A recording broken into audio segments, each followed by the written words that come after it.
Hello दोस्तों, नमस्कार। स्वागत है हमारे ओपीएस स्टडी सेंटर में।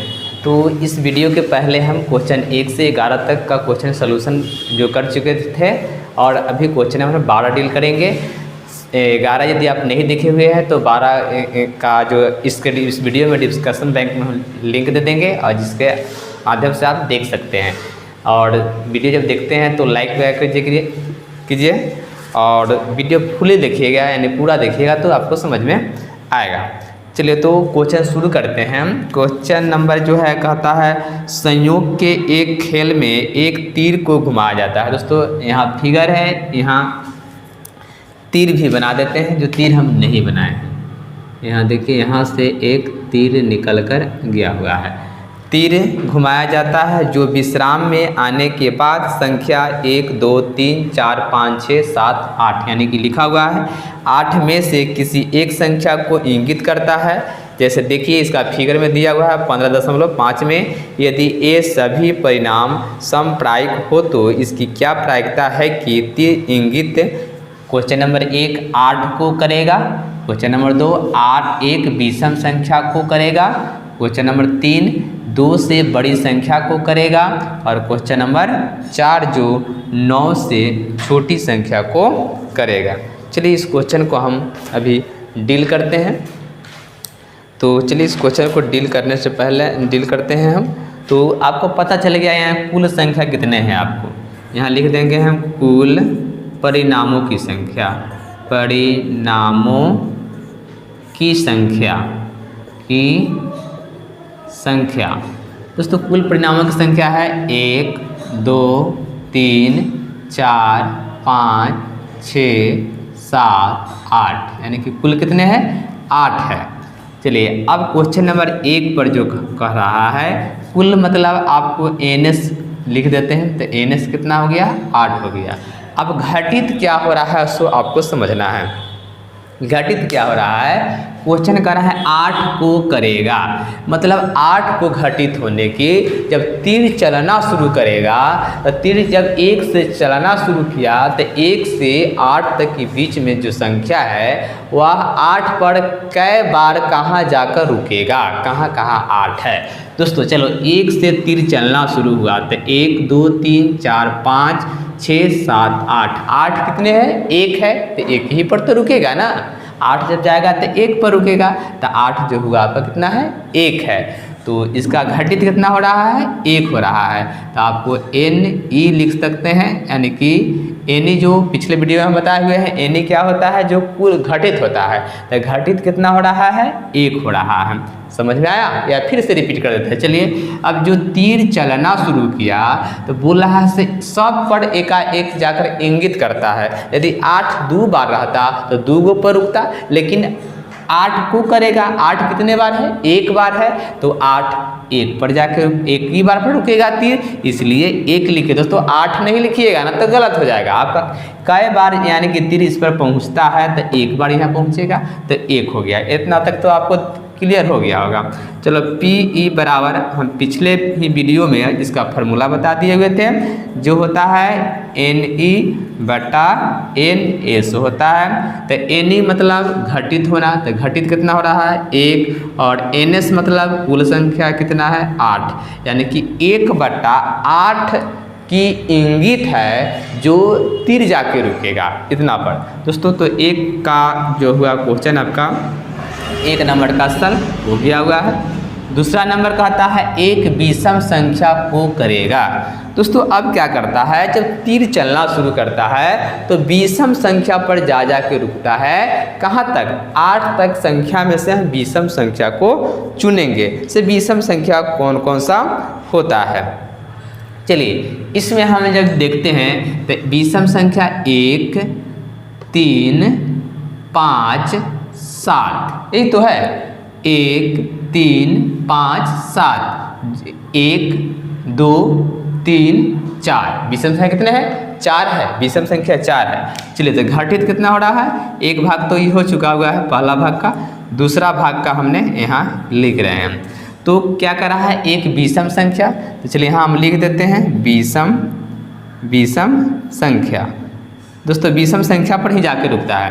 तो क्या होता है 1 है 2 है सॉरी 1 2 नहीं, क्या होगा 3 है, 5 है और 7 है, 8 तो नहीं है। अब कितने हैं 1 2 3 4, एक बार इस पे रुका, एक बार इस पे रुका, एक बार इस पे रुका, एक बार इस पे रुका, तो कितने बार रुक गए 4 बार रुक गए। यानी कि एन ई के मान आपका कितना आ गया 4 आ गया। और हमें पता है एन एस का मान कितना है, एन एस के मान तो हमें पता है 8 होता है। चलिए तो दूसर का भाग का यहाँ लिखते हैं।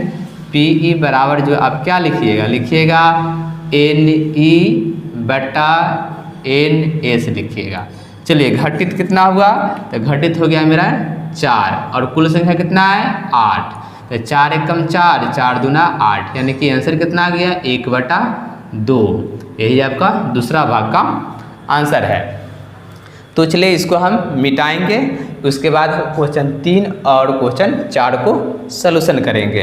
तो इसको हम रॉफ कर देते हैं, आप नोट कर लीजिएगा होइएगा इसको। चलिए तो इसको मिटा देते हैं। कुल संख्या तो हमें पता है तो इसको नहीं मिटाएंगे, चलिए इसको मिटा दिए। अब क्या करा है दोस्तों समझना है, इसको तो अभी किए हैं। अब तीसरा नंबर को 2 से बड़ी संख्या को करेगा, 2 से बड़ा कौन कौन है उसको देखना है। 2 से बड़ा क्या है 3 4 5 6 7 8, यही तो है ना 2 से बड़ी संख्या। चलिए यहाँ पर क्वेश्चन नंबर 3 है, तो 3 यहाँ लिख देते हैं। 2 से बड़ी संख्या, बड़ी संख्या, 2 से बड़ी संख्या यानी कि एनी।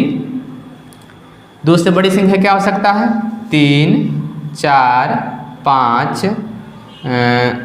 5 6 7 8, ये ना होगा 2 से बड़ी।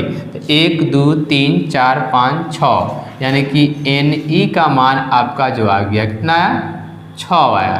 और एन एस कितना है, एन एस तो हमें पता है कितना है, एन एस का मान है 8। तो यहाँ पर हम लिख ही देते हैं एन एस बराबर जो हो गया आपका 8। चलिए फार्मूला पर लिखते हैं। पी ई बराबर लिखेंगे हम लोग एन ई बटा एन एस, यानी कि एन ई की मान कितना है 6 है तो 6 लिख दिए, और एन एस का मान कितना है 8 है तो यहाँ पर हम 8 लिख दिए। इसको कैंसिल करेंगे 2 से तो 3 मरतबे, इसको 2 से करेंगे तो 4 मरतबे, तो ये आ गया 3/4। यह हो गया तीसरा भाग का आंसर 3/4। 2 से बड़ी संख्या आप देख सकते हैं 3 4 5 6 7 8 हमने लिख दिए, और इसको फार्मूला पर बैठा है जिसका आपका आंसर आ गया 3/4। तो ये भी क्वेश्चन आपका हो गया हुआ है। अब लास्ट क्वेश्चन बचता है क्वेश्चन नंबर जो है 9। चलिए तो क्वेश्चन नंबर 9 का हम इस भाग में इधर हम बता देते हैं आपको। देखिए 9 से छोटी संख्या, दोस्तों 9 से छोटी संख्या हमें लेना है। 9 से छोटी संख्या क्या क्या है 8 7 6 5 4 3 2 1, यही तो है 9 से छोटी संख्या। यानी कि घटित क्या क्या हो रहा है, तो हो रहा है 1 2 3 4 5 6 7 8, सब तो घटित हो रहा है कि सब जो है 9 से छोटी संख्या है। तो हम क्या लिख देंगे एन ई बराबर जो हम लिख देंगे 1 2 3 4 5 6 7 8, कितने हैं 8 हो गया। और घटित कितने हैं एन एस कितना है तो 8 हो गया। चलिए सूत्र पर लिख दीजिए पी ई बराबर एन ई बटा एन एस। चलिए तो इसका क्या हो जाएगा एन ई के मान कितना है आपका, एन ई के मान हो गया आपका, यहाँ लिखते हैं नीचे में, एन ई के मान हो गया 8 और एन एस का भी हो गया मान। इससे कटेगा तो क्या हो जाएगा, कटेगा तो 1 होगा। तो पी ई जो आपका आ गया थर्ड नंबर, सॉरी क्या नंबर होगा चौथा नंबर जो हो गया, यहाँ पर हम लिख देते हैं, पहले नहीं लिखे हैं। चौथा नंबर जो हो गया आपका 1 हो गया आंसर। तो इस प्रकार क्वेश्चन नंबर जो होगा आपका 12 भी डील हो गया हुआ है।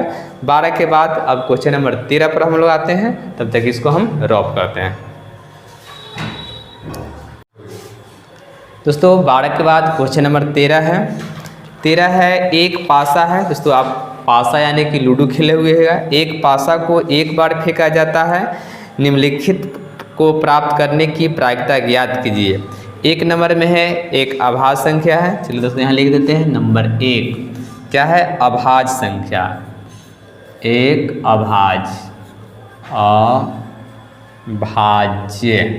अभाज्य संख्या। दूसरा है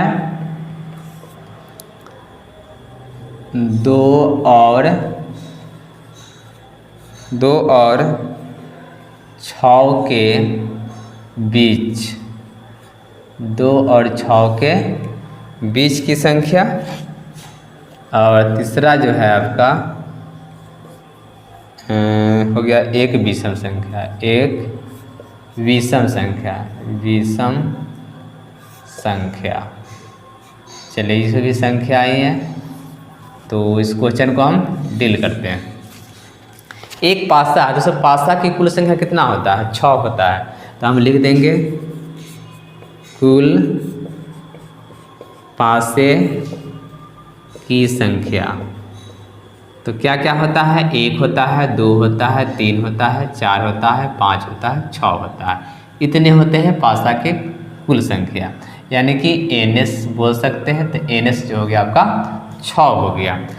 चलिए क्वेश्चन नंबर 1 में कहता है, एक को सलूशन करें। एक अभाज्य संख्या है। 1 नंबर दोस्तों, अभाज्य संख्या क्या क्या हो सकता है उसके बारे में हमने जानेंगे।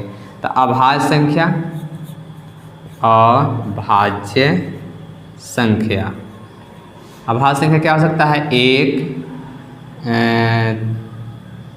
3 सॉरी 1 नहीं, अभाज्य संख्या ना है तो 2 3 5। अभाज्य संख्या किसे बोलते हैं? जो अपने से स्वयं करता है, दूसरे से नहीं भाग लगता है, उसको अभाज्य संख्या कहा जाता है। चलिए तो 1 2 3 5, तो यह घटित कितना हो गया? यानी कि NE का मान कितना आ गया आपका? 1 2 3 आया, NE के मान आ गया 3 आया। चलिए अब जानते हैं हम लोग फार्मूला, NE बराबर जो होता है NE बटा NS होता है। NE के मान कितना आया? 3 आ गया, और NS का मान कितना आ गया? NS का मान 6 आ गया। तो 3 एकम 3 और 3 दूना 6, 1/2 आपका फर्स्ट भाग का आंसर है, 1/2। अब सेकेंड भाग वाले में हम लोग देखेंगे, सेकेंड भाग वाले में क्या होता है। तो सेकेंड भाग वाला में जो कह रहा है 2 और 6 के बीच की संख्या। दोस्तों 2 और 6 के बीच की संख्या, यानी कि 1 नहीं लेना है, 2 से शुरू करना है और 6 के बीच में संख्या क्या होगा। तो 2 और 6 के बीच, दूसरा का भाग यहाँ बना रहे 2 और 6 के बीच। 2 और 6 के बीच क्या क्या हो सकता है? 2 और 6 के बीच हो सकता है 3 हो सकता है, 4 हो सकता है, 5 हो सकता है। इतने ना हुआ, 1 2 3, यानी कि NE का मान जो घटित हुआ आपका कितना आया? 3 आया। और NS तो आपको पता है, NS कितना है? NS जो है 6 कुल संख्या। तो इसको फार्मूला पर बैठा देंगे, P बराबर NE बटा NS। तो NE के मान कितना है गया? NE के मान 3 आए, NS का मान 6, 3 एकम 3, 3 दूना 6, यानी कि 1/2, यानी कि सेकेंड भाग का भी आपका आया 1/2 ही। इतना क्वेश्चन इसका आंसर होगा। चलिए तीसरा भाग में कह रहा है एक विषम संख्या हो। दोस्तों विषम संख्या लेना है यहाँ से 1 से लेकर 6 के बीच में। चलिए तीसरा भाग है, इसको हम घेर देते हैं, यहाँ लिख देते हैं तीसरा भाग। विषम संख्या क्या होगा दोस्तों? एक विषम संख्या, चलिए यहाँ लिख देते हैं विषम संख्या। आपको समझना है विषम संख्या क्या हो सकता है? 1 3 और 5, ये तो होगा 1 3 5, यानी कि NE जो घटित हुआ आपका कितना होगा? 3 हुआ, और NS का मान कितना है? 6 है, यानी कि PE बराबर जो आपका आ गया, क्या आ गया? हो जाता है सूत्र NE होता है NE बटा NS होता है। तो NE के मान कितना है? 3, और NS का मान कितना है? 6। तो ये हो गया आपका 3 एकम 3, 3 दूना 6, यानी कि 1/2। यानी कि प्रत्येक का जो आया 3 भाग था, तीनों भाग का 1/2, 1/2 और 1/2 ही आंसर आया। तो इस प्रकार क्वेश्चन नंबर जो होगा आपका 13 भी सोल्यूशन हो गया हुआ है। अभी देखेंगे क्वेश्चन नंबर हम लोग 14। तो इसको तब तक इसको हम रॉप करते हैं, मिटाते हैं।